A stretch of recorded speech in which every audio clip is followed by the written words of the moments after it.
All right, folks, I think I figured it out. So,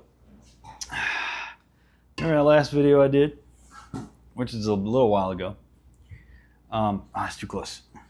I had bought a new microphone, but that microphone barely freaking worked. It worked stupid, so it didn't work. That was from DJI too, which is a great company. And if you know, then the audio sounded like crap. I didn't mess anything up.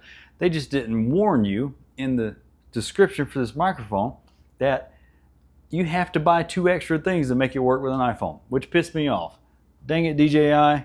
So anyway, they got returned to Amazon, and now I have my replacement microphone, which should work pretty well and sound pretty good. And it's this little baby right here, this little baby microphone. I got 2 of them. It even comes with a little fluffy. I like it. This is my beer of the day. All right. What are we going to talk about today? It was gloomy outside. It's gotten sunny again, so it looks good outside, which means the lighting is good for my pretty face, right? So I spent the day on my little bits of off time coming up with a list, and it's 20 things. So 20. I'm not going to do all 20 in this video.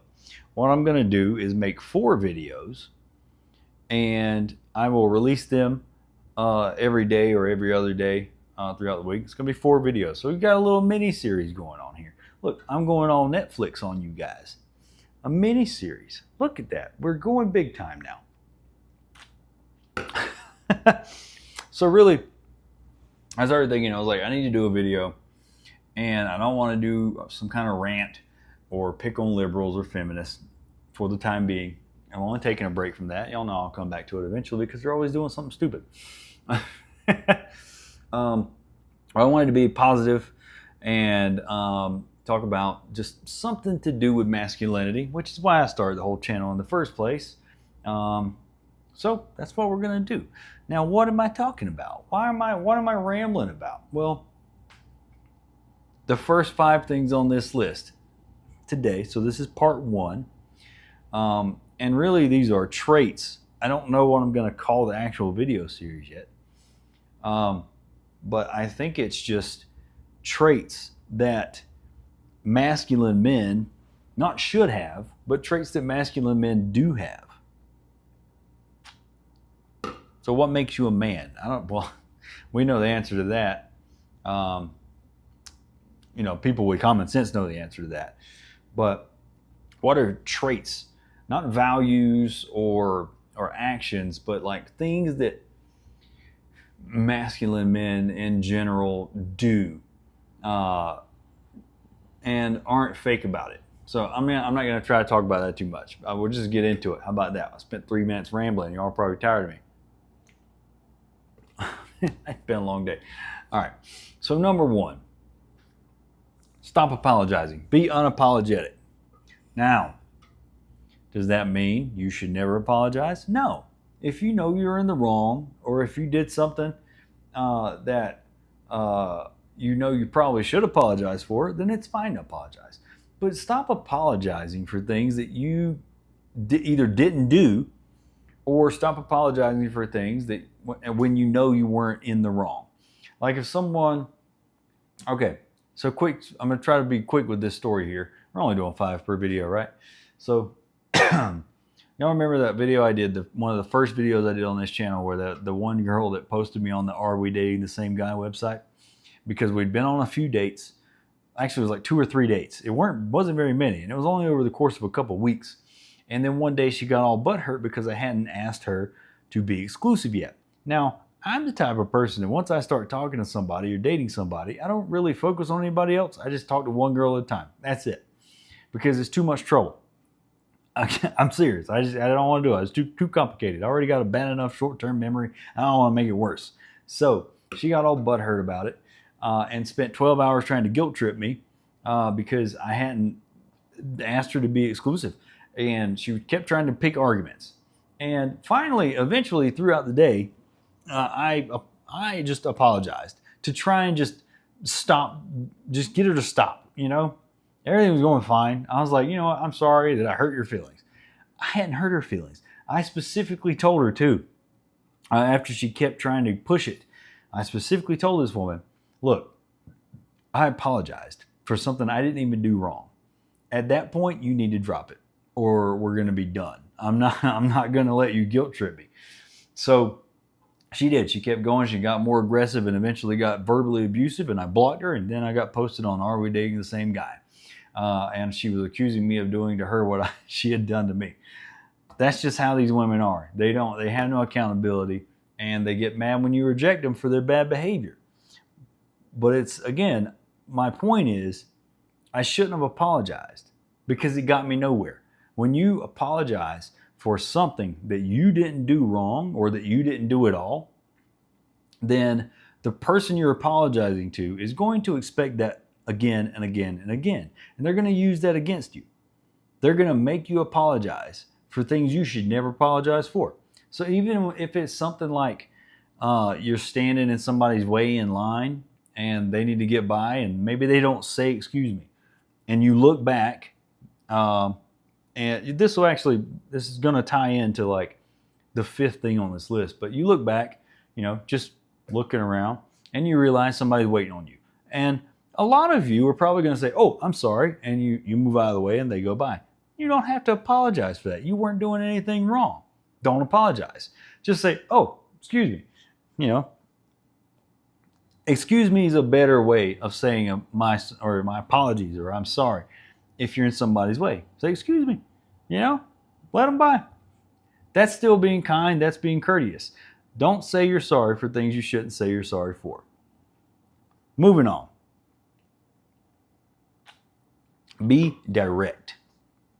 And this one's going to be hard for some of you because part of this requires a little bit of confidence and the ability to articulate your thoughts and feelings.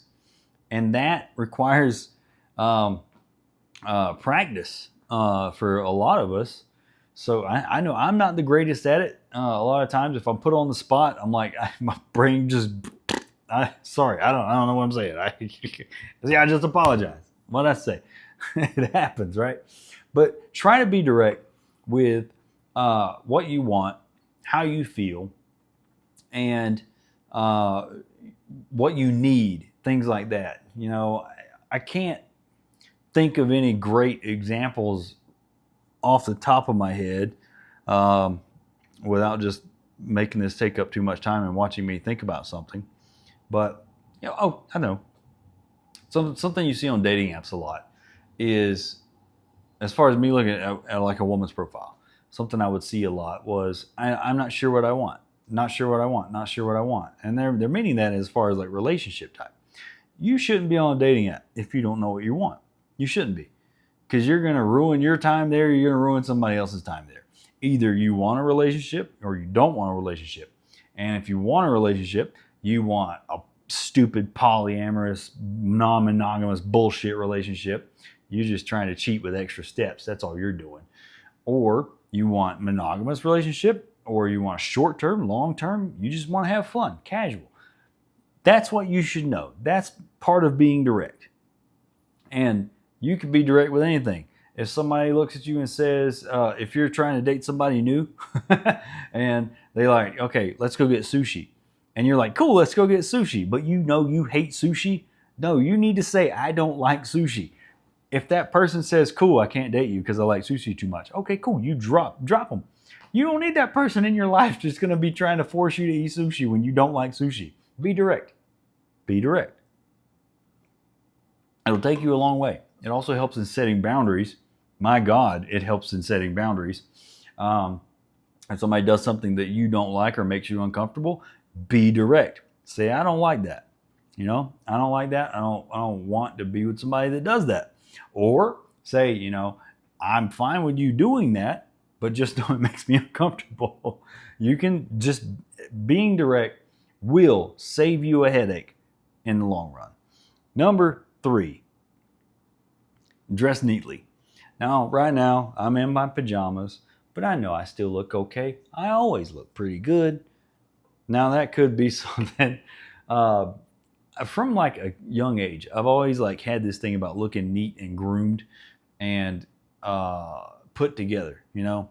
And that got reinforced when I was in Boy Scouts, and then again, of course, when I was in the military. So I always look a little professional, even when like my normal clothes. I'm not wearing baggy shit that doesn't fit. I don't wear torn up clothes unless it's even neat. Like I have a pair of shorts that are torn. They have the holes. Even those, you can tell that that was done on purpose. They don't look like I wore them out and just won't get rid of them. But that's a stylistic thing. You know, you can still wear stuff like that as long as you look clean. And clean can be a very wide spectrum of things. But dressing neat and clean other people will respect you as long as you don't look like a fucking slob. If your hair is done a little bit, you know, not sloppy and greasy, you know, if you got a beard, make sure it's groomed. You know, I groom my beard, you know, get a haircut. Just try to look decent. You know, back in the day, and in some places now still, they walk around with their fucking underwear hanging out and they're sagging their pants. I grew up in that, all right? I used to sag. Yeah, it fucking sounds crazy. But I grew up in like, I'll just say it, I grew up in ghetto culture where I was. Even though I was white, all I listened to was rap. My pants were sagging. I wore baggy ass jeans, super baggy, oversized t-shirts, hat to the side. You call it wigger, whatever you want. I wasn't a wigger. I didn't want to be black. But the thing is, that's how everybody dressed. That's how I dressed. And it was sloppy. Like I've seen old pictures of myself and I'm like, what the fuck, man? What was that shit? And it's not because I got older. It's just because like nobody will respect you if you look like that. Nobody. Plain and simple. Dress neat. You will be treated cleanly if you dress cleanly. That was a good one right there. I like that. You'll be treated cleanly if you dress clean. Number 4. This is a big one. This is a big one, and it's a good one. Be kind. Please rewind.